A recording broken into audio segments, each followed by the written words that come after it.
अकबरपुर गांव के किनारे एक बड्ढा और विषैला सांप रहता था। उस गांव का जो भी व्यक्ति उस रास्ते से निकलता, सांप उसके पीछे पड्डी डिएच जाता और उसे काट लेता था। गांव वाले बहुत परेशान रहने लगे, जिसके कारण उस गांव के लोग सांप से तंग आकर उस तरफ आना जाना छोड़ डाच दिए। एक दिन उस गांव में एक साधु महात्मा आए। गांव के लोगों ने महात्मा से सांप के बारे में बताया।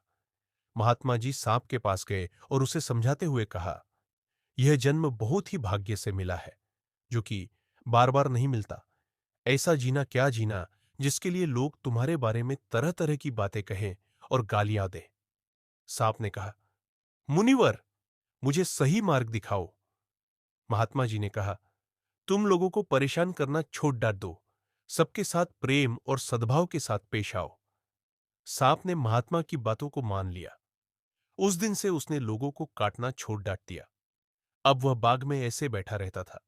जब लोगों को मालूम हुआ कि सांप अब काटना छोड़ डाट दिया, तो उस बाग में लोग आजादी के साथ घूमने फिरने लगे। गांव के बच्चे उसके ऊपर पत्थर फेंकते, उसके शरीर में लकड़ियां चुभाते थे, लेकिन वह किसी को नुकसान नहीं पहुंचता था। एक दिन वही महात्मा उसी रास्ते से गुजर रहे थे, तो देखा कि सांप बहुत बुरी अवस्था में पड़ा था। महात्मा ने सांप से पूछा, तुम्हें यह सब क्या हो गया? तुम्हारे शरीर में इतने घाव कैसे हैं? सांप ने अपनी सारी व्यथा महात्मा जी को सुना दी।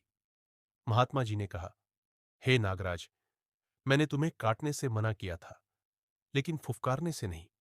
जो व्यक्ति अपने तेज को प्रकट नहीं करता, ये दुनिया उसे जीने नहीं देती। इस तरह से सांप को महात्मा की बात समझ में आ गई। उस दिन से उसने अपने बचाव के लिए फुफकारने लगा। अब उसे कोई परेशान भी नहीं करता था। इसके पहले उसने लोगों को काटना भी छोड़ डाच चुका था। अब सांप और गांव वाले दोनों सुखी सुखी रहने लगे।